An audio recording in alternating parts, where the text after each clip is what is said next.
8, 7, 6, 5, 4, 3, 2, 1. This is Liam Hendricks, and you're watching Crosstown, Crosstalk on the Barroom Network.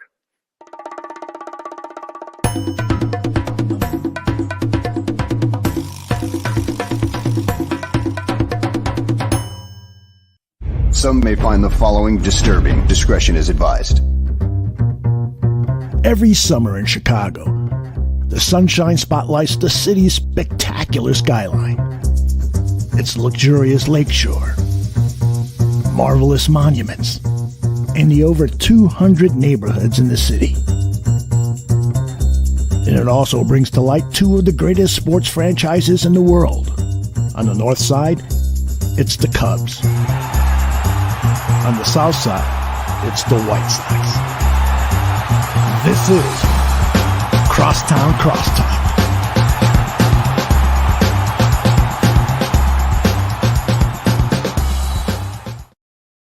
Hello, and welcome to another very exciting episode of Crosstown Crosstalk, presented by the Barroom Network. My name is Vinnie Parise, and it's getting cold out there because winter is coming. That's right. The Major League Baseball Association, known as, I don't know what that means, the Major League Baseball Association, like I made that up in my head. They went through the winter meetings over this last week. It took place in the great city, one of my favorite cities that I've ever visited in the United States of America, Nashville, Tennessee, the Music City. Broadway, hella fun. It never stops. It's basically, you ever see the movie 50 First Dates? Going to Nashville is like 50 First Dates. You just relive the same day over and over and over again until you get way too tired and you eventually come back home. Major League Baseball, they have eventually come back home. Has been all good on the front of the Chicago White Sox or the Chicago Cubs, but as the winter meetings were coming to a conclusion yesterday, two rather prominent teams in the league over the last handful of years started a trade, left the winter meetings, and then the trade resumed and ended up getting figured out late last night. I want to bring in somebody to talk about it. Of course, I'm talking about my very good friend, basically a co-host of this show at this point. I'm talking about Joe Mandel. Joseph, what's up? What's up, Vinny? What's up, dude? Baseball. Baseball. The hot stove is getting hotter. Isn't it? But worst winter meetings in the last 5 years? Possibly. I think probably. I don't know. I don't think so. And the reason is because of Ohtani. That's fair. That's fair. At least there was not many major stories, but there was major intrigue. So that's fair. And the reason the winter meetings kind of sucked is because Ohtani's going to judge a team on if they leak information about his contract. And they're all trying to honor the request of the player. So that's why you had so many people like, shh, hush, hush. Although Dave Roberts kind of messed up and talked about how he had a discussion with Ohtani's crew, and I'm sure the Dodgers may have lost contention because of it. Yeah, that's very true. The only winter meeting I can think of that might, you're right, that definitely adds a layer to it and made it somewhat exciting, at least to hear about the potential of it. The Bryce Harper, Manny Machado winter meeting stunk too, because they very rarely do two 26-year-olds reach free agency. Normally they're 29, 30, 31, and there's risk involved. There was really no risk involved with Manny Machado and Bryce Harper giving them 10-year deals. Really, it wasn't dumb at all, and we're seeing why now. Ohtani, there's some risk, there's some injury. He's 30, about to be, I think. There's all sorts of things that come with that. Same thing with Judge last year. But as far as the Ohtani thing, I was listening this morning, and we'll lead off with Ohtani here. I was listening this morning, Joe, to one of my favorite programs, Cap and J Hood. In the morning, ESPN 1000. Those guys like to get all nice and angry sometimes. They definitely have some good, fun conversations.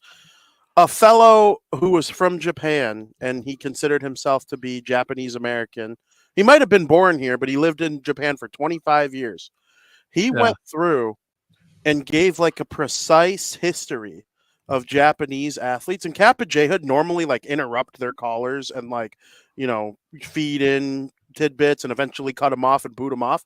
They let this guy run for like 5 straight minutes, and he went down the history of Japanese athletes. And like the one that stood out to me was when he talked about Ichiro Suzuki. And Ichiro, he played his entire career with the Seattle Mariners. Right. You know, a Northwestern team that really isn't in the spotlight too often. And by the time he got over to the Yankees, the dynasty was over. It wasn't what it, you know, they weren't the evil empire, you know, Darth Vader Yankees. It wasn't like that for them at that point. That's just kind of the culture in Japan, to like kind of just be down, chill. Yeah. Like, I don't want to discuss too many things. He's not moved by big cities or popularity. And the same thing is being applied here to Shohei Ohtani. So I think us loud, ignorant Americans are over here like, what do you mean you don't want to say the teams to say anything, Shohei? Like, what do you think this is? You know? And then, you know, Yeah. you hear it from somebody with a little bit more insight. It's just a cultural difference. Sure. The way Ohtani is with his camp and not wanting teams to, you know, he doesn't want 50,000 fans outside the stadium as he's walking in for a meeting, you know, a hard negotiation. It kind of changed my perspective this morning, because I was about to come on the show and kind of roast Ohtani. Like, what the hell do you think it's like, you know, and I'm moved by it. I don't know what your thoughts are on the whole thing. Yeah, you know, I kind of fall somewhere in between, right? It's like at the end of the day, the team that wants you is going to pay you a shit ton of money, right? So like, I get that you're traditional, and like I totally respect that, but like you're sort of making it more about you than you are about the team. And I get it. You're the kind of player that wants to come in. You want to have a great relationship with the front office. You want to know what their plan is. But Ohtani is, shoot, I mean, let's be honest. I mean, he's going to be a hitter for at least 1 year, maybe more, give or take, depending on how the rehab progresses. He's going to pick somewhere that has a good rotation, right? He's going to pick somewhere that you would think is a team that wants to win.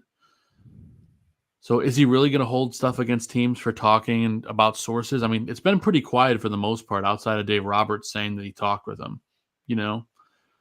So for me, I'm kind of somewhere in between, Vin. But one thing I've been hearing for 4 days now is that we're close. We're close. We're close.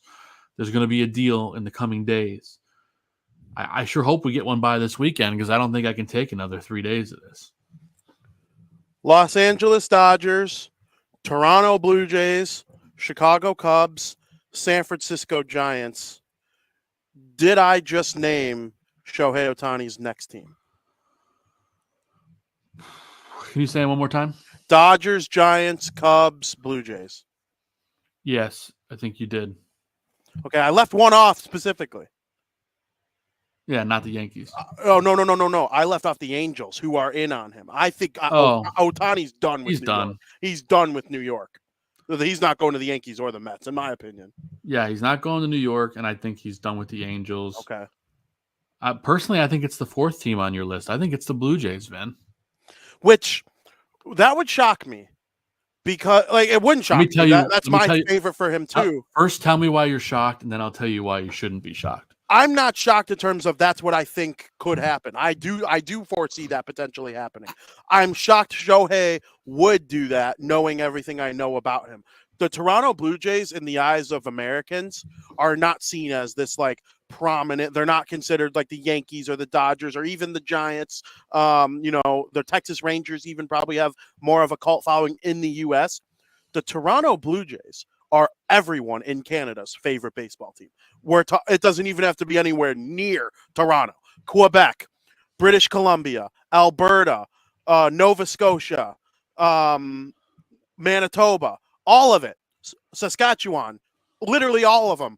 Their favorite baseball team is the Toronto Blue Jays. They are the national baseball team there, other than during the World Cup of Baseball or whatever, the World Baseball Classic, Olympics, whatever it is. The Toronto Blue Jays are that team. There is media pressure for playing for the Toronto Blue Jays, probably top 5 or 6 in all of Major League Baseball. Yankees, Red Sox, Dodgers, Cubs, Sure. Blue Jays. I honestly believe that about the Toronto Blue Jays. There is media pressure there. So the fact that and they've been the most yippity about meeting with him outside of Dave Roberts. That's one individual with the Dodgers.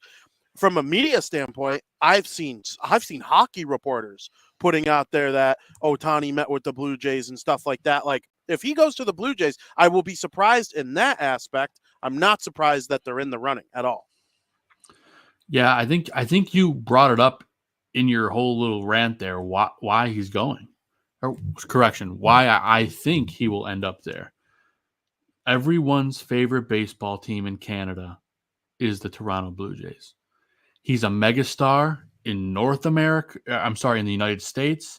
Now he could be a superstar in all of Canada and all of Asia.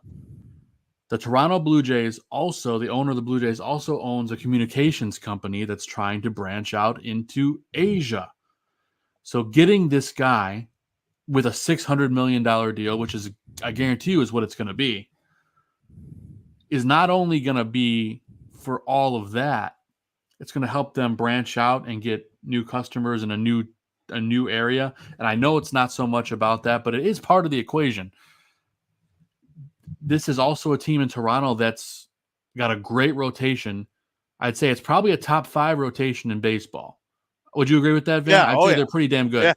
Yeah, and they got a great rotation, and then but they're going to have to lock down those guys. I mean, they have Bo Bichette, who they're going to have to pay big money.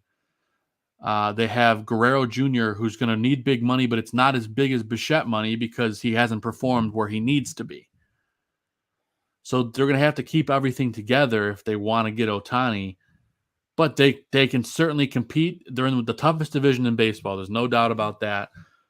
But Ohtani gets that exposure in the toughest division in baseball, which is going to be one of those biggest things for him, not only for his brand, but for branching out into a whole nother country. And he doesn't have to share the spotlight with a Mookie Betts. He doesn't have to share the spotlight with all the superstars on the Dodgers. Sure, are there superstars on the Toronto Blue Jays? Absolutely. Guerrero Jr. is a superstar, not nearly on the level of Ohtani. Bo Bichette, not on the level of Ohtani. Great players, all in their own right. But there'd be no doubt in anyone's mind who the face of the franchise is. And I think that's part of the equation. I just can't wait to see what happens. You flipped me so hard. Like, I want him to go to Toronto so bad as of right now. I've been flipping back and forth on who I want him to go with. I was even for like a hot minute there. I'm a diehard White Sox fan. That's my favorite team. It's my second favorite team, and they're kind of tied for my first favorite team in all of sports. They've pissed me off so much recently that, like, you know, I almost said my set, but they're tied for my favorite team in all of sports. I almost was rooting for him to just go to the Cubs so I could go watch him whenever the hell I feel like it. Like, whenever I feel like it. I do not live far from Wrigley Field at all. I can go there whenever I want. That's kind of what I was hoping for a minute. I am now all of a sudden thinking about how great it would be because in Toronto, they have superstars in the hockey world. And I know hockey doesn't reach what baseball does, but in Canada, Austin Matthews is probably the biggest sports star of any team, any sport. If you add Shohei Ohtani to that mix, yep. And Austin Matthews is big in the U.S. too because he's American. He's probably the best American player active right now. So Toronto can kind of, like, with those two things, the Raptors have won a championship more recently than both of those teams. Yep. Toronto could be kind of one of the centerpieces of the sports world all of a sudden. Oh, yeah. Between these three teams that they have there. And, you know, I don't know. That would just be freaking sweet if he went to Toronto. Now that I'm thinking about it, he would join the rotation in 2025. He'd probably bat second or third playing with them right now. He'd have more protection in the lineup there than he ever had. You know, I know there was Mike Trout in Anaheim, but you know what? Mike Trout was injured a lot too. So he wasn't always there protecting Ohtani, you know, and so if Trout is hurt, then all of a sudden Ohtani's not as protected. In Toronto's case, if any of these guys get hurt, there's a next man up. This guy could come in and be, you know, they have so many good players and they're not afraid to spend money when it is needed. Even George Springer, that dude's awesome. And they have Barrios and, just plenty of other really good players there. You've kind of persuaded me a little bit. I think Toronto would be an outstanding destination for Ohtani. It would. And do I want to be greedy and say I'd love to see him play in Chicago and be able to go see him a couple times a year? Sure. But and make it no doubt, he would be the face of the Cubs too. There's zero doubt about that. The cards seem to be landing correctly with him to go to Toronto. The only thing, like you said, is they're not as tight-lipped about the situation down there. I don't know if it's because the media is trying to throw folks off or whatever. I've heard zilch about the Cubs, so maybe that's good news for the Cubs, But I'm just getting the vibe that he's going to end up in Toronto. Do you think, too, this might play into it? So, obviously, we're going to get to it in a minute, but the New York Yankees traded for Juan Soto. So they're going to be competitive if they sign a starting pitcher or two. I think they could probably use one or two more relievers, too. But their lineup is really, really good. And, the Boston Red Sox, they have good pieces. I don't necessarily think they're a powerhouse right now, but you know what? The Red Sox either come in last place or make it to the ALCS. Like, it's literally just any given year they pop off and are in the ALCS and you blink your eye. They were in the ALCS as recent as 2021, that great White Sox season. The Red Sox ended up making it to the ALCS that year, and gave the Houston Astros a run for their money. Then you got the Rays. Year after year after year, the Rays are just always one of the best teams in the league. You really can't put your finger on why, other than the fact that they have, spectacular pitching and a good enough offense. Going to be tough without our buddy Wander Franco, who's very far from our buddy for a lot of reasons. I was going to say. But, and then the Baltimore Orioles. They're outstanding, too, these days. That's a division with, 5 really good teams. The balanced schedule, though, that we have in the league now. They don't play each other as much. The Toronto Blue Jays, they would be able to feast more on the AL Central and the AL West, and you're not playing your interdivision rivals quite as much. It makes room for all of them to have better records overall. Yeah, and one thing I want to point out is I know that there was a lot of talk about the Yankees improving their rotation via trade. Well, I think what happened yesterday probably wipes that out, at least in terms of getting a major piece via trade, because they sent a lot of pieces in that deal, Vin, for Soto. Yeah, they definitely did, and it's a 1-year thing. Yeah, 1-year rental, but they're going to pay him. Yes, I think they pay him eventually too. It's one of those things where they're the New York Yankees, and they haven't really shown their might in a really long time. I think trading for Stanton was the last time, and that worked out okay. He's still going to be there this year. He's good for some home runs, but I think this is a good move for the New York Yankees. They're going to be a powerhouse. Aaron Judge and Juan Soto are both probably top 3 hitters in the league right now. Yeah, I think if you were to name the 4 best hitters, you would include Alvarez and Ohtani. Those are probably the 4 best hitters in the league. But having 2 of them in the same lineup, I mean, it's going to be spectacular. I'm very much looking forward to seeing Soto. Well, there's him hitting a home run in Yankee Stadium. Look how far that went. Yeah, he's got 4 home runs in 6 games at Yankee Stadium, I think. 6 career games at Yankee Stadium. 4 home runs. I mean, just spectacular stuff from him. He'll take advantage of that short porch, right? Oh, for sure. He'll probably have a couple extra home runs that he might not have had on another team. And his career OPS at Yankee Stadium, now it's a smaller sample size, of course. 1,200 is his, and that's like, if you had that, you'd be the greatest player ever over your career.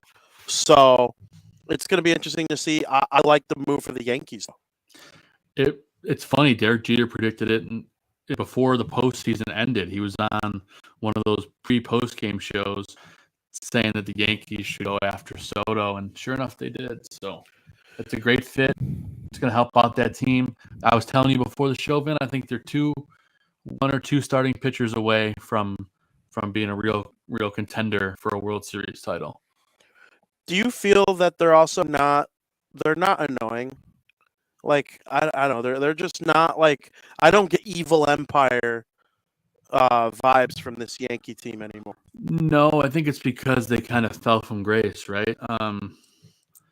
Last year, they were one of the worst offenses in the league. There was only one worse offense than the New York Yankees last year, Vin. You know who it was? It's definitely the Chicago White Sox. No, it wasn't. It was the Oh. Oakland A's. I thought that's why you were chuckling. Well, They were pretty bad too. Which is saying a lot. This is the Yankees we're talking about. Yeah, and they had Judge. He was hurt a little early in the year, but they were eventually, he was eventually back. So to have the best offensive player in the league and be the second worst offense, that goes to show how the rest of the team performed. Yeah, it's going to be interesting, man. I'd love to see them get some starting pitching help, which they will. I have no doubts in my mind. The Yankees didn't really do a whole lot money-wise last year. So, well, I guess besides paying Judge, but I guess that's a big one. Then they're going to pay Soto. I imagine they might even get that done before the season starts. So we'll see. Their GM, Brian Cashman, was on the hot seat in terms of the fans. Yeah. And all of a sudden, how can you, you traded for arguably the best player in the league. There's an argument to be made that I think Ohtani's the best player in the league because he's a top 5 pitcher and a top 4 hitter. But I think the best all-around position player that's not Ohtani is probably Juan Soto. Yeah, I would give it that. And Soto's still young. What's he going to be, 30? No, I don't even think he's that He's old. like 28, 27? Let me see. I honestly think he might even be younger than that, Joe. He's 25. 25, yeah. He's been in the league for he has the Bryce Harper, Manny Machado mold where he started so young and he hit the ground running so young that he became a free agent so early because he had all that time logged in the league. That what's the service time? He had all that logged early. So by the time he's 26, he's a free agent, just like Bryce Harper and Manny Machado. He's a borderline Hall of Famer already. He's got a 28.5 WAR in his career, and he's 25. He absolutely, if he puts together 10 more years of being a 6 WAR player, he's in the high 50s, low 60s. He's in the Hall of Fame. He's already a 3-time All-Star, a 2019 World Series champion, a 4-time Silver Slugger Award winner, a batting champion, and a home run derby champion. This guy has been off the charts. It didn't even feel like he was one of the best players in the league last year. 35 home runs, 930 OPS, 109 RBIs, 97 runs scored, 5.5 WAR. That's a low-end season for Juan Soto. Where did he finish in the MVP? He was 6th at MVP. I was going to say he was like 6 or 7. Yeah. So, the dude is a dude. I can't wait to see him play for the Yankees, to be honest with you. They're fun. That's the most fun I'm going to have had watching the Yankees, I think, in a long time. And he's already after the hearts of Yankees fans. They posted a video, I think it was either late last night or early this morning, of him going to the MLB store in New York. And he was buying a Jeter jersey. And he's like, I got to support the captain. And Derek Jeter, can you sign this for me? And he's going to reach out and have him sign it. So he's already just going right for the heart of Yankees fans. As he should. That's a good way to be ingratiated with, the fans of the team. And I'm excited about it. I think it's going to be a great move for them. The AL East is just absolutely stacked. And if Shohei Ohtani goes to Toronto and the Red Sox make a couple moves, the O's maybe trade for Dylan Cease. They got Kimbrel yesterday. I don't love that. It's funny. I have a thing with my friend. I was telling you pre-show, and you are free to join the bandwagon with us. We're going to decide on a friendship team. And what I mean by a friendship team is a team that we cheer for when the Chicago White Sox inevitably stink. And we just need a team to add a little extra fun to our life, so we could chat about and maybe podcast about a little bit. The O's were like the front runner, and then they signed Kimbrel, and we were both like, no, I'm not putting my happiness, my well-being, my fun in Craig Kimbrel's hands ever again. No shot. They were immediately taken off the table the second they signed him. Yeah.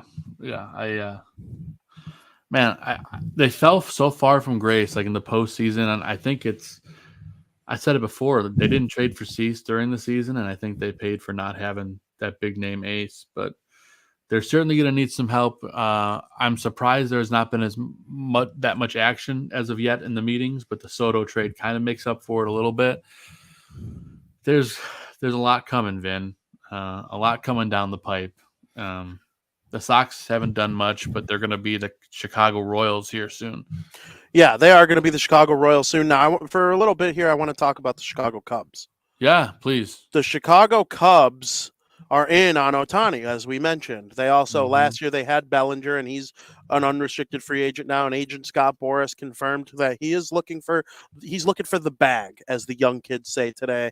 I'm not cool anymore, but I'm still allowed to say stuff like the bag, I think, which is to describe like a lot of money.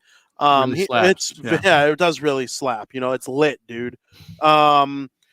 The Bellinger sweepstakes, though, it's going to obviously wait, I think, until after Ohtani figures it out. Oh, probably. I've all off season, and my girlfriend's family is big Cub fans. I'm surrounded by Cub fans. Quite frankly, I have people that I'm personally related to that enjoy Chicago Cubs baseball. I've been a hater for most of my life. I have pulled back since the White Sox really started to fall off a cliff about halfway through last year, because I can't find it in my heart to poo-poo on the Cubs when the White Sox are like just this huge disgrace. I just can't. I have integrity. If they were both great, I would root for the Cubs to go 0-162. I probably will get back to that again in my life, but right now I just can't. I can't feel like I'm smart and take myself seriously if I were to do that right now. It would just feel dumb. I would look like an idiot. And so all off season, I've been like, oh, the Cubs, they gave Craig Counsell the bag. He's the highest paid manager in the history of the game. They're going to be in on Ohtani. Maybe they'll bring back Bellinger.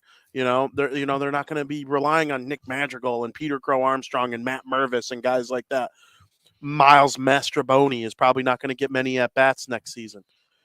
And now with the way the offseason is going, Soto went to the frickin' Yankees. Ohtani possibly not going to the Cubs. Are they going to hand Craig Counsell a worse roster than they handed David Ross last year? I don't think so. No, I don't think so. And I'm curious to hear why. I'm not saying I disagree. I just think that they know that they have such a good manager. I don't think that they're going to be like, well, let's get one of the best managers in baseball and give him a C+ roster. I just don't see that happening for a mega team like the Cubs. They're going to do something. They got something up their sleeves. So I've got zero doubts about that. I don't know what that move is. I mean, ideally it's getting Ohtani, but and you've heard him not say a word, which is great. That's what Ohtani wants. So maybe that's the secret to getting Ohtani is they haven't said jack about it. Obviously, that would change the franchise forever. So I think that's what they're all in on right now. That's why you haven't heard anything else. That makes total sense. I'm with you because it just sounds so crazy that they would go out there and give Craig Counsell the most money and fire David Ross unexpectedly because Counsell became available and he comes over from your division rival. And then all of a sudden you have Nick Madrigal playing second. Or no, he wouldn't be playing second. He's playing third. You got Morel in the outfield, and Morel's a good player, but I think there are some upgrades. You got Peter Crow Armstrong starting in center. He hasn't even got his first MLB hit yet. He was up for like 2 weeks to end the season. He still doesn't have his first MLB, I don't think. And, you don't know who's going to play first base because that was Bellinger all of last season. Mm-hmm. Suzuki's a really good player, and I love Swanson and Horner. Those are great players. They got some pretty good pitching, but it's still like it's the shell of a really good team right now, in my opinion. And I think they could become a really good team with some supplementing. They could trade for Peter Alonso. I think that would be something. But are the Mets going to do that? Actually, I know it's a rumor. I think they are. And if they are, the Cubs will certainly be one of the front runners. Do they bring back Bellinger? I'm not out on Peter Crow Armstrong because he didn't hit the ground running, in his September call-up. That happens all the time. He's a top prospect in the league. I think he's going to be great. But, they cannot go into next season. If we get to the early stages of February, if we're at the Super Bowl and the Cubs really haven't done anything yet, That's going to not be a good look. I don't think the fans of that team are going to be too happy. You mean to tell me the Cubs aren't going to go sign Joey Votto? No, I would be stunned. That's a White Sox move. I was about to say the exact same thing, Vin. Joey Votto, late stages of his career, coming to the 40-year-old, yeah. And you got Whit Merrifield and Joey Votto on the right side of the infield. Let's go. Trying to win the 2015 World Series championship. That'd be great. That does sound like a Jerry Reinsdorf move. It really does. I mean, I think Joey Votto, Canadian guy, hey, go play with Shohei in Toronto. Go be their bench first baseman, DH. When Ohtani's pitching, you could be the DH and I guess you forfeit the DH when Ohtani pitches. I don't know. There are plenty of places for Joey Votto. I don't know if he's going to hang him up or play, but I'm excited to see where he lands. But that'll be late in the offseason, I think, if he lands somewhere. Yeah. Similar to like Elvis kidding, Andrus. But yeah. Well, I could go. Joey Votto in his prime is probably one of the most underrated players in Major League Baseball. I think he went like his first 3,000 at-bats. That's probably pushing it, but he went like a crazy amount of at-bats without popping up on the infield. Yeah. Just a good player. Bonkers. Absolutely bonkers. So the Cubs, they better figure it out. They got a lot of work to do. And then, to kind of wrap up the show a little bit, talk about, wrap up the winter meetings. Because, again, the winter meetings, there's a lot of speculation and stuff. There weren't many concrete moves made compared to other years, but the White Sox, they did make one.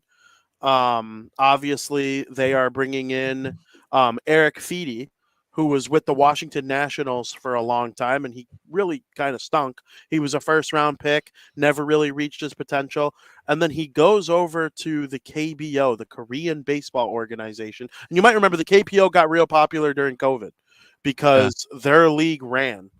There was the only running baseball in the country during that summer of in the summer of 2020 until the 60-game season started for Major League Baseball. He goes to the KBO. He adds a sweeper to his repertoire, and all of a sudden he's 20-6 with a 2.00 ERA. And I know it's the KBO, it's not Major League Baseball, but guys who go in that league and succeed usually come to this league. They don't have the same numbers, but they're usually respectable pitchers. If you're elite in that league, you're usually respectable in this league. Sure. We'll see what happens for the White Sox. The other big story, owner Jerry Reinsdorf met with the mayor of Nashville, which is where the White Sox were rumored to be thinking about moving when their 6-year run at Guaranteed Rate Field is over. And that lease is coming up soon. It's 6 years from now, so we will see. Joe, your reaction to Eric Feedy and the Jerry Reinsdorf meeting with the mayor of Nashville? The Eric Feedy thing, I really couldn't care less. I want to see what the guy does in spring, I mean, certainly they put some money out there, but I think it could end up being something good. I'm not excited about it. I don't hate it. So as in terms of Jerry meeting with the mayor of Nashville, pisses me off, actually. Because after all the speculation and everything, but it's just talk. I mean, the fact that he actually met tells me that there's some truth to it, at least to a certain extent.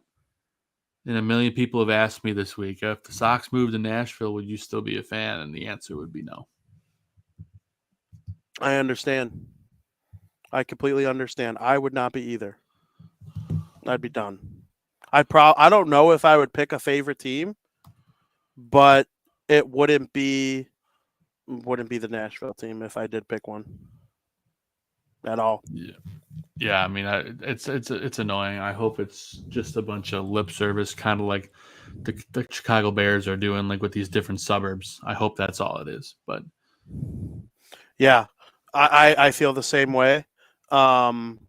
They are in trouble with, the perception of the team, but I think the Reinsdorf, he had to know that meeting with this mayor of Nashville would cause a stir, especially after the comments that were made. Remember, it was in August when there was, the issues with, Yasmani Grandal and possibly a fight in the locker room, and Tim Anderson got in a fight, and there was a shooting in the stadium potentially, and and all the these moving story came out. yeah, and all the issues that were going on, and then this thing with Nashville at the same time. It was just like a big dump on the face of White Sox fans.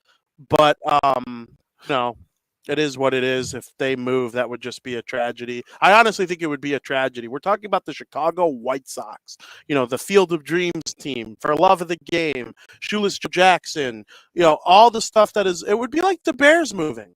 Honestly, I know they're not as popular anymore, and that's really at the fault of Jerry Reinsdorf, because before he was the owner, they were equally as popular as the Cubs. Yeah. Go back and watch videos of the White Sox playing in the 80s and 90s. They had a full stadium every day, no matter what, and they were in on high-end free agents. They get guys like Albert Bell and develop guys like Frank Thomas, and all of a sudden now they're viewed as this pipsqueak-ass team. They deal with penalties of being a large market team in Major League Baseball because they came in 5th place for the draft lottery yesterday, and all of the sudden now next year, when Jordan Holiday's younger brother, which is Matt Holiday's his 2 kids, he's in the draft next year, all of a sudden the White Sox are ineligible because they had a top 6 pick, and they're a big market team, so they can't make a top 10 pick 2 years in a row. It's just disgusting. This team stinks. You used the word disgusting, Vin. I don't know if you heard the story. Apparently the White Sox told Jason Benetti that he's disgusting. Did you read this story? No. They did? Again, it's one of those stories that the sources cite this and that. I mean, I don't know who from the White Sox outside of Jerry Reinsdorf would have said that, but that'd be a little over the top. Yeah, because Jason is a class act. That would be just absolutely terrible. Absolutely terrible. And do you make any truth to rumors floating around that the White Sox are pulling back on a deal for Dylan Cease? I have a hard time believing that since his value is high right now. Yeah, I think they might not be getting the offers they think they should be for Dylan Cease. So it wouldn't shock me if they let the Ohtani thing play out and, see where Blake Snell signs, who's probably, and Yamamoto where he signs. Those are probably Montgomery. the 3. Montgomery, some of the big high-end free agent pitchers. We'll see where they land, but it's going to be interesting because I don't know. If they don't get a great return for Cease, they're in big trouble. Yeah, well, I think they won't take the trade if they don't. Yeah. Same thing with Eloy is what we talked about last week. So. Yep. That's going to be tough. And then the White Sox, they did select a left-handed pitcher in the Rule 5 draft yesterday. I don't know if you saw that. Yep. Shane Drowan from the Red Sox. Again, nothing to write home about, but we'll see what happens. Yeah, that's going to be interesting. I think they're going to be so trash next year. Yeah, I wouldn't be surprised if they win 50 games. That's why we need a friendship team. We need a friendship team. Let's go Yankees. I don't know if that's the team yet, but I really like Juan Soto. So, so that's the winter meetings. Hopefully, the White Sox and the Cubs find a way to not stink forever. I'm not really counting on it, but it's going to be interesting. So I'm thankful to everybody who watched this show and participated in all of our chat about the winter meetings. There's really not much else outside of the Juan Soto stuff. I know Tyler Glasnow's name is coming up in possible trade talks. I do think he probably gets traded to an NL Central team. I think the Cardinals will be involved. The Cubs will obviously be involved. The Brew Crew, they need pitching help. So, we'll see what happens, but it's interesting times. What do you think? Yeah, I think Glasnow's he's going to fetch a small ransom, but this is a guy that's going to help a team, a big-time need. I would love to see him in Central, hopefully. I mean, I don't think he'll be on the Cubs, but it would certainly be cool if he was. Yes, it absolutely would be cool if he was, but, we'll see what happens. And as far as the rest of the sports, the Bears are in action this weekend. They play the Detroit Lions on Sunday. Interesting game. Yeah, I think they're going to get destroyed probably, but the run defense has been better as of late. So I'm interested to see what Justin Fields can do against a Detroit team that's been giving up more points than advertised as of late. Do the Bears have a top 10 defense? Right now they do. Yeah. I think they do. They just got to improve a little bit in secondary. Yep. I think that'll be a need in the offseason, but I think this defense is kind of back to where they need to be. So I'm interested to see how they close out the season heading into the offseason. It's amazing that they're still in the hunt for a playoff spot, which is bizarre to me, but I don't see that happening. They're in the hunt and could have 2 top 5 picks. Yep. It's amazing, isn't it? Crazy. The It's league absolutely stinks in a lot of ways. It really kind of does. Speaking of the league stinking, there's a stinker of a game tonight. It's Pittsburgh against New England. It's Bailey Zappi versus Mitch Trubisky. Vin, it's the lowest over-under from sports books in the history of the NFL at 30.5 points. I would probably take the under. And I'm taking the under. Yeah, I agree. I mean, I think Pittsburgh wins it, but geez, that game is going to stink. I would be stunned if it goes over, like much over. Trubisky, I know Mike North, huge fan, had his presser earlier today. I kind of want the Patriots to win for 3 reasons. One, I'm always going to be a Tom Brady guy. Tom Brady's alumni teams are, my second, third favorite teams forever, probably. But I also want the Bears to have a chance at a better pick. New England winning would improve that. And I really don't want to hear people talk about how Mitch Trubisky went out there and played well. And then I'm going to be at the game on Sunday and I got to watch Justin Fields, take a dump against Detroit after Mitch Trubisky just played a great game against the Patriots, who have a pretty good defense themselves. Some people say the Patriots have a Super Bowl defense with the worst offense in the league. Yeah, which is why I think this game has got such a low over-under total. I think both offenses. This could be a 6-3, 9-6 kind of game. So I could also see the Steelers winning like 21-3, and that would still hit the under. That would still go under. Yeah. Yeah. So it's interesting to me. So the league stinks in a lot of ways. There's a lot of good teams. There's a lot of really bad teams, and not much in between. No, I think the mediocre teams are bad. Yeah, right now. Yeah, and there are, I think, 14 backups scheduled to start this weekend out of 32 teams. So the whole Zach Wilson thing is a joke too. I can't believe the Jets knew that Aaron Rodgers put this much work into trying to come back this season, and they didn't go out and get somebody to hold the place until he came back. That could go down as one of the biggest fumbles in the history of the NFL. They could have traded for Justin Fields and had a chance. They, maybe they could have given a guy like Trey Lance a chance. Like, there are so many options they could have had. Why didn't they go after Dobbs? I mean, they would have been the perfect team for Dobbs. Yep. They didn't give up anything for him, the Vikings. Nope. And Aaron Rodgers put in all that work to come back from an Achilles injury that quickly, and he's going to come back to a 4-12 team or whatever. That's just. Well, you got to wonder at that point, are they even going to probably put him in not? there? No, I would think no. But maybe he wants to play. It sounds like he wants to play, which is the exact opposite attitude that he had around this time last year. He went into the dark room saying he was retiring, and then he came out unretired. So, I don't know. Hot mess. It is a hot mess. Well, Joe, it's been fun talking football with you. I can't encourage everybody enough to watch Joe's Fantasy Football Show on Sunday morning before the game. I will be on my way to the game during that time. I will have it on in the car on the radio. Very much looking forward to hearing what you have to say.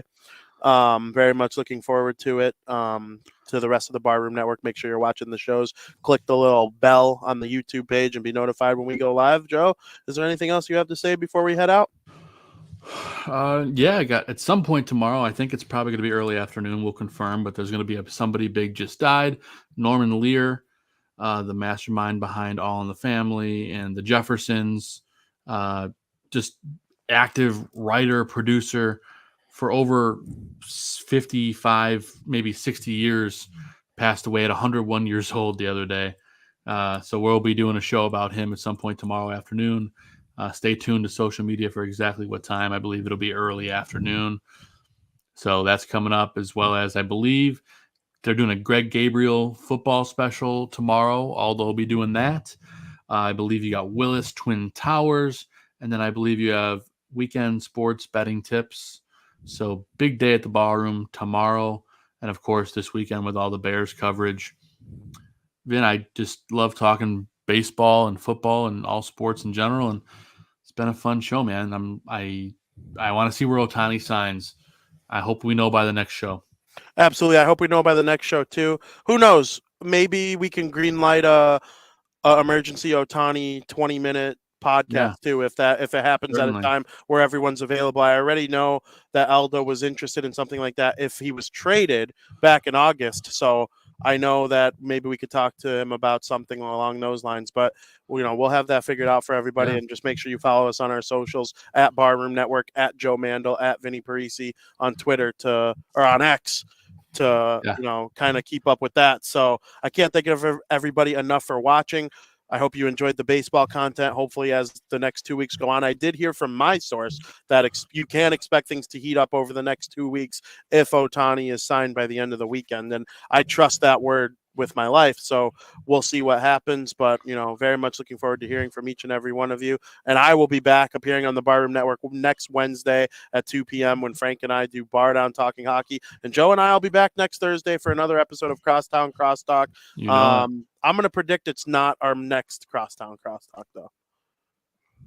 I have a feeling about Ohtani, yeah. And I would love to go live, even if it's for 10 minutes, just to discuss what it's like with his new team. As soon as you get word, you text me, because I know you're going to hear about it before I will. Yeah. So maybe. It might be one of those things that we all hear at the same time and remember where we were.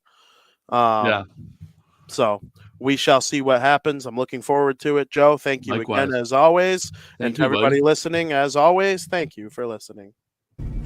Another happy landing.